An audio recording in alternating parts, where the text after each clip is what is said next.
दोस्तों, आज के इस दुनिया में हर किसी का अपने ऊपर से भरोसा उठ चुका है। इसमें हम आज आपको गौतम बुद्ध ने कई सालों पहले अपने शिष्य को बताई हुई एक बात बताने वाले हैं। वह बात है, सब व्यक्तियों से अलग सोच रखो। तुम्हारे जैसा इस दुनिया में कोई नहीं है। इस बात के पीछे बहुत गहरा रहस्य छुपा हुआ है। तो इसी रहस्य को हम आज गौतम बुद्ध की एक कहानी से जानेंगे। तो चलिए उस कहानी की शुरुआत करते हैं। एक व्यक्ति गौतम बुद्ध के पास गया और बोला, बुद्ध, मैं अक्सर लोगों को यह कहते हुए सुनता हूँ कि हम जो सोचते हैं वही बन जाते हैं। इसलिए मैं आपसे जानना चाहता हूँ कि हमारा जीवन हमारे विचारों से कैसे जुड़ा है और हमारे विचार हमारे जीवन को किस हद तक प्रभावित करते हैं। बुद्ध ने कहा है कि यह सत्य है कि मनुष्य जो सोचता है वही बन जाता है। कोई भी विचार जिसे हम लंबे समय तक अपने मन में रखते हैं और उसके बारे में बार बार सोचते रहते हैं, हम वैसे ही बन जाते हैं। लोग उन्हीं के साथ अपना निर्माण करते हैं। विचार जिसके बारे में वह लगातार बनता रहता है, व्यक्ति का चरित्र उसके विचारों से भी बनता है। यदि विचार अच्छे हैं तो चरित्र भी शुद्ध होगा, और यदि विचार ही प्रदर्शित हैं तो चरित्र भी बुरा होगा। अगर आप ध्यान से देखेंगे तो पाएंगे कि आपके जीवन का हर पहलू आपके किसी न किसी पहलू से जुड़ा है। आप आज जो भी है अपने विचारों की वजह से हैं। आपके विचार अच्छे या बुरे किसी न किसी तरह से आपके जीवन को अच्छा या बुरा बना रहे हैं। हम जैसा सोचते हैं वैसा ही हमारा चरित्र बन जाता है। जिस प्रकार स्वस्थ बीज के बिना कोई वृक्ष विकसित नहीं हो सकता, उसी प्रकार अच्छे विचारों और अच्छे चरित्र के बिना कोई भी मनुष्य सफल नहीं हो सकता। और यदि उसके विचार नकारात्मक हैं, तो वह अपने जीवन को गलत दिशा में मोड़ देगा। उसी प्रकार हमारे जीवन में अपने विचारों और कर्मों के माध्यम से कई बीज बोए, और उस बीज का फल या तो हमें दुख दे सकता है या खुशी। यदि हमने सकारात्मक विचारों के बीज बोए तो हमें सफलता और खुशी मिलेगी, लेकिन यदि बोए गए बीज नकारात्मक विचारों के हैं तो सफलता और दुख साथ साथ चलेंगे। जिन लोगों को आप सफल और महान मानते हैं, वे यहाँ ऐसे ही नहीं पहुँच गए। उन्होंने अपने विचारों पर नियंत्रण रखकर अपना चरित्र ऐसा बनाया कि और इसी चरित्र के बल पर उन्होंने महानता की ऊंचाइयों को छुआ। तो मूल रूप से आपके अंदर जो विचार है, यदि आपके मन में दूसरों के प्रति क्रोध, ईर्ष्या, घृणा है, तो आप बाहर भी वैसे ही होंगे, तो आपको बाहर भी वही मिलेगा। तुम्हें ऐसे लोग मिलेंगे जो तुम्हारे साथ वैसा ही करेंगे। यदि तुम्हारे पास प्रेम, शांति, करुणा है तो तुम वैसे ही बन जाओगे और आप बाहर भी वैसा ही पाएंगे। और जो ऐसे विचार रखता है उसे सम्मान और प्यार दोनों मिलता है। वस्तुतः मनुष्य अपने जीवन का निर्माता स्वयं है। वह इसे बना या बिगाड़ सकता है। मनुष्य अपने चरित्र का निर्माण अपने कार्यों और विचारों से करता है, अपना समुदाय बनाता है, अपनी किस्मत खुद बनाता है। व्यक्ति ने कहा, लेकिन बुद्ध, मैं अपने विचारों से खुद को कैसे सुधार सकता हूँ? बुद्ध ने कहा था कि अगर तुम खुद को सुधारना चाहते हो तो सबसे पहले अपने विचारों पर ध्यान देना शुरू करो। तुम्हें यह देखना होगा कि तुम दिन भर क्या सोच रहे हो। क्या तुम दिन भर मन में बुराई और लोगों के प्रति नफरत पाल रहे हो? आपको बस इस बात पर ध्यान देना है कि आप अच्छाई की ओर जा रहे हैं या बुराई की ओर। जब आप अच्छे से समझ जाएंगे कि आपके दिमाग में अच्छे विचार चलते हैं या बुरे, तभी आप अपने सोचने के तरीके में बड़ा सकारात्मक बदलाव कर पाएंगे। आपके अंदर कभी न खत्म होने वाला खजाना है। आप नहीं जानते कि आप क्या कर सकते हैं, आप किस तरह की अद्भुत शक्तियां प्राप्त कर सकते हैं। आपने महान योद्धाओं और महान लोगों के बारे में तो सुना ही होगा। यदि आपको उनकी शक्तियों पर विश्वास नहीं है, आपको बस यह मानना होगा कि आग के बिना धुआं नहीं होता। जरूर उनमें कुछ तो बात होगी जिसकी वजह से उनके बारे में इतना कुछ लिखा और कहा गया है। तो वे कौन लोग थे जो दुनिया में महान योद्धा और आदर्श के रूप में पूजे जाते थे? अगर हम थोड़ा और गहराई से सोचें तो ये वे लोग थे जिन्होंने अपने भीतर के अटूट रखे खजाने को पहचाना। वे लोग अभ्यास करते रहे और सभी की भलाई करने वाले लोगों की मदद करके खुद को बेहतर बनाते रहे, और वे दुनिया में महान और अमर हो गए। और अगर आप भी ऐसा ही करना चाहते हैं तो सबसे पहले आपको अपने विचारों पर ध्यान देना होगा। बुद्ध ने आगे कहा, एक मानव वन बगीचे से तुलना की जा सकती है। जैसे बगीचे को साफ और सुंदर रखना, समय समय पर उसमें उगने वाले खरपतवार को हटाना पड़ता है, रोज पानी देना पड़ता है, पौधे की देखभाल करनी पड़ती है, उसी तरह हमें अपने मन को भी सुंदर और सकारात्मक बनाए रखने के लिए उसका ख्याल रखना होगा। इसमें से नकारात्मक विचारों को हटाकर सकारात्मक विचारों को जगह देनी होगी। इसके लिए हमें डर, चिंता, नफरत और ईर्ष्या जैसी भावनाओं से खुद को दूर रखना होगा। और इसके लिए आपको अपने अंदर चल रहे विचारों पर लगा आधार उठने वाले विचार और उसका चरित्र अधिकतर उसके आसपास के वातावरण और परिस्थितियों पर निर्भर करते हैं। लेकिन इसका मतलब यह नहीं है कि किसी व्यक्ति की परिस्थिति खराब है अतः उसके विचार सदैव खराब रहेंगे। वह उन पर ध्यान देकर अपने विचारों को बदल सकता है, और जैसे ही उस व्यक्ति के विचार बदल जाते हैं तो उसका चरित्र और उसके काम करने का तरीका अपने आप बदल जाता है। ये सभी चीजें धीरे धीरे सीखनी होती हैं। विचारों के काम करने के तरीके को समझना होगा। आपको सबसे पहले यह स्वीकार करना होगा कि जो काम सामने वाला कर सकता है वह आप भी कर सकते हैं। आपको बस इसका बार बार अभ्यास करने की जरूरत है, नई चीजें सीखने की जरूरत है। जैसे जैसे आपका मन बदलेगा आपकी परिस्थितियां भी बदल जाएंगी। आप जो भी विचार बीज रूप में अपने मन में डालते जाएंगे यह धीरे धीरे आपके चरित्र और आपके कार्यों में दिखना शुरू हो जाएगा, और एक बार वह विचार आपके अंदर जड़ें जमा लेगा तो आपको सफल होने से कोई नहीं रोक सकेगा। लेकिन अगर वह बीज या विचार नकारात्मक है तो आपको भी असफलता से कोई नहीं बचा सकता। इसीलिए अपने विचारों के प्रति बहुत जागरूक रहने की जरूरत है। आप अपने अंदर किस तरह के विचार ला रहे हैं। एक बात हमेशा याद रखना, हमें वह नहीं मिलता जो हम चाहते हैं, बल्कि हमें वह मिलता है जो हम हैं, और हम अपने विचार हैं। इसलिए इच्छा करना और उस इच्छा के बारे में अच्छा सोचते रहना और उसे पूरा करने का प्रयास करना दो बिल्कुल अलग चीजें हैं। क्योंकि इच्छा तो हर कोई करता है, लेकिन उस इच्छा के बारे में लगातार सकारात्मक सोचना और उसे पाने के लिए कड़ी मेहनत करना बहुत ही कम लोग ऐसा कर पाते हैं। इसलिए अगर आप अपनी परिस्थितियों को बदलना चाहते हैं तो सबसे पहले आपको खुद को बदलना होगा। लेकिन ज्यादातर लोग अब परिस्थितियों को तो बदलना चाहते हैं, लेकिन अपने सोचने और काम करने के तरीके को नहीं बदलना चाहते। और अगर लोग ऐसे ही रहेंगे तो उनके हालात कभी नहीं बदलेंगे। उस व्यक्ति ने कहा कि ए महे बुद्ध, हमारे विचारों का हमारे शरीर पर क्या प्रभाव पड़ता। बुद्ध ने कहा था कि हमारा शरीर हमारे दिमाग का गुलाम है। हम जो भी सोचते हैं उसका पहला प्रभाव हमारे शरीर पर ही पड़ता है। आपने देखा होगा कि जो लोग बहुत अधिक चिंता करते हैं और डरते हैं वे जल्दी बीमार पड़ जाते हैं। साथ ही जो लोग दूसरों से ईर्ष्या करते हैं और हमेशा नकारात्मक सोचते हैं वे भी बहुत जल्द मानसिक और शारीरिक बीमारी का शिकार हो जाते हैं। और अगर आप ऐसा सोचते हैं तो आपके साथ भी ऐसा ही होगा। इसके विपरीत जो लोग हमेशा खुश रहते हैं वे दूसरों के बारे में अच्छा सोचते हैं, हमेशा स्वस्थ रहने के बारे में सोचते रहते हैं, तो उनकी ऊर्जा एक समान हो जाती है। और इस ऊर्जा का सकारात्मक प्रभाव सबसे पहले उनके शरीर पर पड़ता है। क्योंकि जिस व्यक्ति का मन शांत होता है उस व्यक्ति के शरीर की आधी बीमारी अपने आप ही खत्म हो जाती है। हम स्वस्थ रहेंगे या बीमार ये हमारे आसपास के माहौल और परिस्थितियों के अलावा हमारी सोच पर भी निर्भर करता है। एक कमजोर और बीमार विचार हमारे शरीर को भी कमजोर और बीमार बना देता है। आपने अपने आसपास देखा होगा कि जो लोग बीमार होने से सबसे ज्यादा डरते हैं, जो सबसे ज्यादा बीमार पड़ते हैं, इस डर ने लाखों लोगों की जान ले ली है। इसके विपरीत जो लोग अपने शरीर के बारे में अच्छा सोचते हैं वे स्वस्थ और मजबूत महसूस करते हैं, और जिनके विचार शुद्ध होते हैं उनका शरीर स्वस्थ और मजबूत हो जाता है। वैसा ही हमारा शरीर सिर्फ एक उपकरण है और हमारा मस्तिष्क इस उपकरण को नियंत्रित कर रहा है। जैसे अच्छा भोजन हमारे शरीर के लिए जरूरी है, उसी तरह अच्छी सोच यह हमारे शरीर के लिए महत्वपूर्ण है। जैसे ही आपके विचार शुद्ध हो जाएंगे इसका सबसे पहला असर आपके शरीर पर दिखाई देगा। एक शुद्ध और सकारात्मक दिमाग आपको कभी भी खराब खाना खाने नहीं देगा। इसीलिए सबसे पहले अपने दिमाग को सुरक्षित रखें, फिर यही दिमाग आपके शरीर को हर बीमारी से बचाएगा। यदि कोई बीमार और कमजोर व्यक्ति अपने शरीर को पूरी तरह से स्वस्थ बनाना चाहता है तो उसे सबसे पहले अपने शरीर को ठीक करना चाहिए। विचार और उसका मन उसे प्रकृति के संपर्क में रहना चाहिए, उसे सूरज की रोशनी में रहना चाहिए और एक सेकंड के लिए भी अपने शरीर के बारे में नकारात्मक नहीं सोचना चाहिए। वह जैसा स्वास्थ्य चाहता है वैसा ही उसे महसूस करना चाहिए और इसमें पूरा विश्वास है कि वह वैसा बन सकता है। उस व्यक्ति ने कहा, बुद्ध, अब आप मुझे कृपया बताएं कि हमारे विचार हमारे लक्ष्य को कैसे प्रभावित करते हैं। बुद्ध ने बताया कि जब तक आपका लक्ष्य आपके विचारों के अनुरूप नहीं होगा तब तक आपको सफलता नहीं मिल सकती है। कहने का मतलब ये है कि आप हर दिन एक नई चीज सोच सकते हैं, जो मैं आज चाहता हूँ यह बनना, कल मैं वह बनना चाहता हूँ, या बाद में कुछ और। लेकिन जब तक आप अपने लिए कोई लक्ष्य निर्धारित नहीं करते तब तक आप कोई भी बड़ा काम नहीं कर सकते। क्योंकि नियम यह है कि जो काम हम बार बार करते हैं उसी काम में हम आश्चर्यजनक सफलता हासिल कर सकते हैं।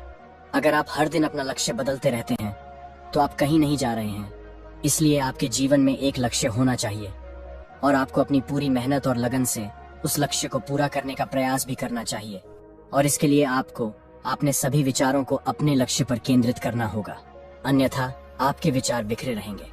और हो सकता है कि एक बार आप असफल हो जाएं, या आपको शुरुआत में कोई सफलता ना मिले तो दूसरों को देखकर आपके मन में यह ख्याल आने लगा कि यह काम तो आसान है, जब वह इस काम में सफल हो सकता है तो मैं भी सफल होकर अच्छा पैसा और नाम कमा सकता हूँ।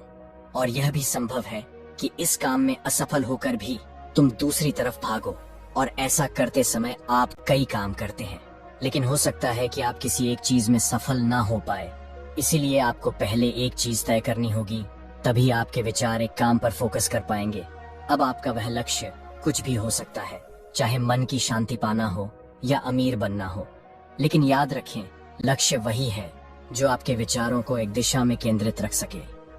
यदि आप बार बार अपने लक्ष्य हासिल करने में असफल हो रहे हैं, तो इसका का मतलब यह नहीं है कि आप इसे हासिल नहीं कर सकते, बल्कि इसका मतलब है कि आपके पास अपने लक्ष्य को हासिल करने का तरीका गलत है। इसलिए आपको अपना लक्ष्य नहीं बदलना है, बल्कि अपनी सोच और अपने काम करने का तरीका बदलना है। अगर आप ऐसा करेंगे तो आप धीरे धीरे सीख जाएंगे और अपने लक्ष्य तक पहुंच जाएंगे। अपनी असफलताओं से कभी मत डरो।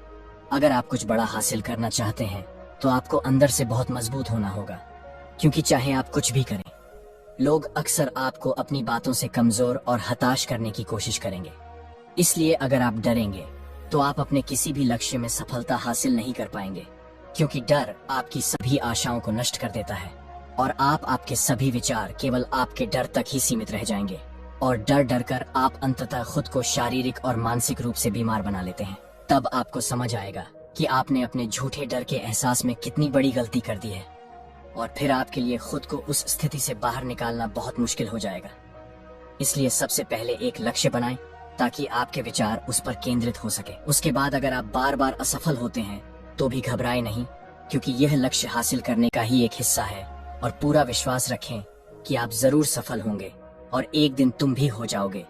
उस व्यक्ति ने कहा, बुद्ध, विचारों और मन की शांति के बीच क्या संबंध है? बुद्ध ने बताया कि मन की शांति एक ऐसा खजाना है जिसे दुनिया के 1% लोग भी हासिल नहीं कर सकते, और जिसने ये खजाना हासिल कर लिया है वह दुनिया के सबसे भाग्यशाली व्यक्ति हैं। वह भीड़ में अलग दिखता है। यह कहना उतना आसान नहीं है जितना लगता है। मन की शांति केवल लंबे समय तक आत्मनियंत्रण के माध्यम से ही प्राप्त की जा सकती है।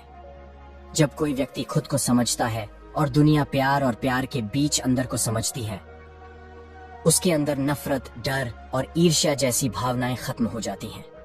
तब एक दिन व्यक्ति को मन की सच्ची शांति मिल सकती है, और यही हर इंसान का अंतिम लक्ष्य भी है। एक शांत व्यक्ति सबसे खराब परिस्थितियों में भी खुद को नियंत्रित कर सकता है। एक शांत व्यक्ति के पास जितनी मानसिक शक्ति होती है उतनी किसी और के पास नहीं होती। शांत व्यक्ति का अर्थ है वह व्यक्ति जिसका मन पूर्णतः शांत हो, क्योंकि जैसे ही आपका मन शांत हो जाता है आपके सभी विचार शांत हो जाएंगे, और तब आपको महसूस होगा कि सचमुच आपका दिमाग कितना शक्तिशाली है। जैसे ही आपको मानसिक शांति मिलेगी, आप महसूस करेंगे कि आपकी मानसिक शक्ति इतनी बढ़ गई है कि आपके लिए सब कुछ आसान हो गया है। आप जहां भी हो, आपकी परिस्थितियां जो भी हों, आप खुद को स्वीकार करना शुरू कर देंगे। आप हमेशा खुश रहेंगे, और अगर आप यह मुकाम हासिल करना चाहते हैं तो इसकी शुरुआत आपको अपने विचार से करनी होगी। अपने विचारों पर नियंत्रण और अपने विचारों पर यह नियंत्रण आप केवल और केवल ध्यान के माध्यम से ही प्राप्त कर सकते हैं। इतना कहकर बुद्ध चुप हो गए और ध्यान करने लगे, और वह व्यक्ति भी उनको प्रणाम करके चला गया। तो दोस्तों, उम्मीद करता हूँ आपको इस कहानी से एक अच्छी सीख मिली होगी। तो दोस्तों, चलिए जानते हैं अब गौतम बुद्ध के अनुसार मन को शांत करने के लिए कौन सी 4 आदतें आपको छोड़नी पड़ेगी। तो चलिए शुरू करते हैं। अगली कहानी, मन में उठ रहे सवालों को कैसे शांत करें, बेचैनी को कैसे शांत करें। इस कहानी में आपको 4 ऐसी आदतों के बारे में बताने वाला हूँ जिसे आप अपने जीवन में अपनाकर एक अच्छी जिंदगी जी सकते हैं और अच्छे कामों में अपना जीवन व्यतीत कर सकते हैं। अगर आप इस कहानी को शुरू से लेकर अंत तक पढ़ते हैं तो यहाँ पर बताई गई यह 4 आदतें आपकी पूरी जिंदगी को बदल सकती है, जो कि है। अगर आप इन 4 आदतों को अपने जीवन में अपना लेते हैं तो फिर आप अपने जीवन को एक खुशहाल जिंदगी में बदल देंगे, और फिर आपका मन कभी भी बेचैन नहीं होगा, ना ही उदास रहेगा और ना ही बेफिजूल के कर्मों में व्यस्त रहेगा। यह 4 आदतें छोड़ दो, मन हमेशा शांत रहेगा। एक बार किसी राज्य का राजकुमार महात्मा बुद्ध के पास आता है और वह महात्मा बुद्ध से कहता है, आप हमेशा कहते रहते हैं कि ध्यान करो, लेकिन मेरे लिए ध्यान करना तो दूर की बात है। मैं कुछ समय के लिए अपनी आंखें बंद करके शांति से भी नहीं बैठ पाता हूँ। मेरा मन इतना बेचैन है कि यह हर समय कुछ ना कुछ सोचता रहता है। मैं जब भी ध्यान करने बैठता हूँ तो मेरे अंदर विचारों का तूफान आने लगता है। लोगों के बारे में सोचकर, अपने जीवन की बीती घटनाओं के बारे में और अपने भविष्य के बारे में, और ऐसी ही ना कितने सारे अजीबोगरीब विचार लगातार मेरे मन में आते रहते हैं। मैं इन्हें रोकने की बहुत कोशिश करता हूँ, लेकिन जब मैं इन्हें रोकने में सफल हो जाता हूँ तो मैं ध्यान को तोड़कर बैठ जाता हूँ। इतनी बातें कहने के बाद वह महात्मा बुद्ध की ओर देखता है और कहता है, बुद्ध, आप मेरी समस्या का कोई समाधान बताएं। बुद्ध ने कहा, मैं क्या समाधान बता सकता हूँ? सोचो, तुम्हारा ही मन है, लेकिन यह तुम्हें कुछ देर तक आंख बंद करके बैठने भी नहीं देता। कितना आजाद कर रखा है तुमने इसे। राजकुमार ने कहा, बुद्ध, मैंने बहुत सोचा, लेकिन मुझे अपनी समस्या का कोई समाधान समझ नहीं मिला, इसलिए मैं आपकी शरण में आया हूँ। अब आप ही कोई रास्ता दिखाएं। बुद्ध ने कुछ देर तक राजकुमार के चेहरे की तरफ बड़े ध्यान से देखा और फिर कहा, ठीक है, तुम ये 4 आदतें छोड़ दो और फिर तुम्हारा मन लगने लगेगा।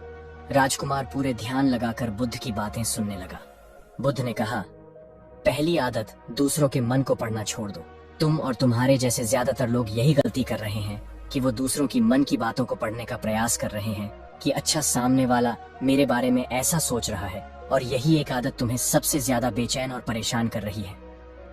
ज्यादातर उत्सवों पर लोग दूसरों के मन की बातों को गलत और नकारात्मक तरीके से ही पढ़ते हैं। जैसे कि लोग अवसर सोचते हैं कि दूसरे लोग उनकी तरक्की से चलते हैं, उसे नीचा दिखाना चाहते हैं, उसे पसंद नहीं करते, उसकी मदद नहीं करना चाहते, और ऐसी ही ना जाने कितनी सारी नकारात्मक बातें ये लोग दूसरों के प्रति अपने अंदर बैठा लेते हैं। फिर उनके बारे में ही सोचते रहते हैं, उनसे बदला लेने के तरीके सोचते रहते हैं, उन्हें नीचा दिखाने के मौके ढूंढते रहते हैं, और दूसरों के प्रति यही नकारात्मक सोच इन्हें दुखी करती है, और फिर ये लोग बेचैनी महसूस करते हैं। इसलिए दूसरे लोग क्या सोच रहे हैं, इसका अनुमान लगाना बंद करो। दूसरे लोगों के विचारों को पढ़ने की कोशिश करना बंद करो। अगर पढ़ना ही है तो खुद के विचारों को पढ़ना शुरू करो कि तुम्हारे अंदर क्या चल रहा है।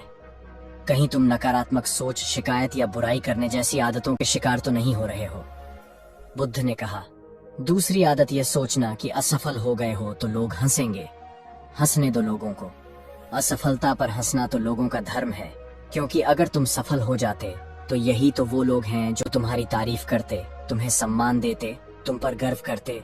अगर तुम अपनी सफल होने पर दूसरों से तारीफ की उम्मीद करते हो तो अपनी असफलता पर उनके हंसने से तुम्हें दुखी नहीं होना चाहिए। और समस्या ही यही है कि हम इंसान सफलता को बुरा मानते हैं, जबकि असफल होना सफल होने से भी ज्यादा जरूरी है, क्योंकि बिना असफल हुए सफल इंसान के अंदर घमंड और दूसरों को खुद से छोटा समझने की भावना पैदा करती है, जबकि असफलता हमें विनम्र रहना, धैर्य रखना और लगातार प्रयास करना सिखाती है। इसलिए असफलता को बुरा मत समझो, और अगर तुम्हारे काम में असफल होने की संभावना नहीं है तो इसका अर्थ है कि तुमने अपना लक्ष्य अपनी क्षमताओं से छोटा बनाया है। और अगर लोग तुम पर हंस नहीं रहे, तुम्हें ताने नहीं मार रहे हैं, तुम्हारी बुराई नहीं कर रहे हैं, तो तुम अंदर से मरे हुए, तुम अपने मानसिक सीमाओं से बाहर जाकर कुछ नया करने का प्रयास नहीं कर रहे हो, क्योंकि असफल भी वही होता है जो कुछ नया करने का प्रयास करता है। और एक बात हमेशा याद रखना, अगर तुम्हारे अंदर असफल होने का साहस नहीं है तो तुम कभी भी बड़ा लक्ष्य हासिल नहीं कर सकते जो तुम करना चाहते हो। इसलिए असफल होने और लोगों के हंसने से डरना बंद कर दो। बुद्ध ने आगे कहा, तीसरी आदत, समय को काटना छोड़ दो। लोगों को लगता है कि वो समय को काट रहे हैं, लेकिन असल में समय हर बार उन्हें काट रहा है। लोगों के द्वारा समय को व्यर्थ के कामों में बर्बाद करने का केवल एक ही कारण है, और वह यह है कि उन्हें लगता है कि उन्हें गया और उनका बुलावा आ गया, और जब तक उन्हें अपनी गलती का एहसास हुआ तब तक समय उनके हाथ से निकल चुका था। बस पश्चाताप रह गया था कि सारा जीवन व्यर्थ के कामों में बर्बाद कर दिया, और फिर वो चले गए इस दुनिया से बिना खुद को जाने, बिना इस जीवन की सच्चाई को समझें। इसीलिए जब तक यह जीवन है इसे अच्छे कामों में लगाओ, खुद को जानने में, दूसरों की मदद करने में, लोगों को सही राह दिखाने में, मानवता के कल्याण में। और दूसरी बात, समय को बर्बाद करने से आज तक किसी को खुशी नहीं मिली है। हालांकि समय काटने से तुम्हें क्षणिक खुशी तो महसूस हो सकती है, लेकिन जब तुम्हें होश आता है और तुम देखते हो कि कितना सारा समय बर्बाद किया जा चुका है, तब तुम्हें खुद पर क्रोध आता है और तुम पश्चाताप के भाव से भर जाते हो। और फिर यही पश्चाताप का भाव तुम्हारे अंदर तक पैदा करता है और तुम बेचैन हो जाते हो और लगातार अपनी उस गलती के बारे में सोचते रहते हो। फिर तुम्हारा किसी भी काम में मन नहीं लगता और तुम उदास रहने लगते हो। और यह चक्र लगातार चलता रहता है जिसकी शुरुआत हुई थी समय को काटने से। इसलिए समय को काटना बंद करो और वह करना शुरू करो जो जरूरी है, बुद्ध ने कहा। चौथी आदत, ये सोचना छोड़ दो कि मुझसे बड़े बड़े लोग नहीं कर पाए तो मैं कैसे कर पाऊंगा। असल में दूसरों से खुद की किसी भी चीज में तुलना करना ही व्यर्थ है। सबकी परिस्थितियां अलग हैं, सबकी सोच अलग है। और क्या हुआ अगर दूसरे नहीं कर पाए तो हो सकता है कि तुम ही कर जाओ, क्योंकि अक्सर वही लोग इतिहास रचते हैं जिनसे ज्यादा उम्मीद नहीं होती। और फिर हो सकता है कि जिसे तुम बड़ा समझ रहे थे, जिसके लिए तुम सोच रहे थे कि उसने बहुत मेहनत की है, बहुत प्रयास किया है, उसने कभी उतना प्रयास किया ही ना हो, केवल मेहनत करने का दिखावा किया हो। क्योंकि ज्यादातर लोग कभी उतनी मेहनत करते ही नहीं हैं जितनी उन्हें अपने लक्ष्य प्राप्ति के लिए करनी चाहिए, और दूसरे लोगों के सामने ये दिखाने का प्रयास करते रहते हैं कि मैंने तो बहुत मेहनत की थी लेकिन मेरी किस्मत ही खराब थी। और यही वो लोग हैं जो दूसरों को बातों ही बातों में कहते रहते हैं कि जब इतनी मेहनत करने के बाद मैं सफल नहीं हो पाया तो तुम कैसे हो पाओगे। लेकिन अंदर ही अंदर ये इस बात को जानते हैं कि उन्होंने कभी उतनी कोशिश नहीं की थी जितनी उन्हें करनी चाहिए थी। ये बस दूसरों की नजरों में अपनी इज्जत बचाने के लिए, और इस डर से कि ये कहीं दूसरा व्यक्ति इनसे आगे न निकल जाए, ये अपने अधूरे प्रयास से घबराते रहते हैं और दूसरों को डराते रहते हैं कि जब मैं नहीं कर पाया तो तुम कैसे कर पाओगे। इसलिए किसी दूसरे असफल व्यक्ति को देखकर यह सोचना छोड़ दो कि तुम यह सफल हो जाओगे। तुम बस अपना सर्वश्रेष्ठ प्रयास करो और बाकी सब समय पर छोड़ दो। बुद्ध ने आगे कहा, अगर तुमने ये 4 आदतें छोड़ दी तो तुम्हारा मन एकदम शांत हो जाएगा और फिर तुम जहां चाहो वहां अपना मन लगा सकते हो। इतना कहकर बुद्ध मौन हो गए और राजकुमार को भी अब समझ आ चुका था कि उसे क्या करना है। उसने मन ही मन उन 4 आदतों को छोड़ने का निश्चय किया और गौतम बुद्ध का धन्यवाद कर वहां से चला गया। तो दोस्तों, तो चलिए जानते हैं कहानी से क्या सीख मिली। दोस्तों, इस कहानी से हमें यह शिक्षा मिलती है कि हमें यह नहीं सोचना चाहिए कि लोग मेरे बारे में क्या सोच रहे हैं। अगर मैं कोई काम करता हूं तो लोग उस काम को लेकर हंसेंगे। इसके अलावा हमें अपना व्यर्थ ही समय बर्बाद नहीं करना चाहिए। इसके अलावा हमें कभी भी यह नहीं सोचना चाहिए कि अगर किसी व्यक्ति से कोई काम नहीं हो पाया है तो मैं उसे नहीं कर पाऊंगा। अगर दोस्तों आप मेहनत से किसी भी काम को करते हैं तो कोई भी काम छोटा या बड़ा नहीं होता और एक ना एक दिन सफलता अवश्य मिलती है। तो दोस्तों, उम्मीद करता हूँ आपको यह हमारा वीडियो पसंद आया होगा। अगर आपको यह वीडियो पसंद आया हो तो हमारे चैनल को सब्सक्राइब कीजिए और इस वीडियो को एक लाइक कीजिए। आपका वीडियो देखने के लिए दिल से बहुत बहुत धन्यवाद। नमो बुद्धा।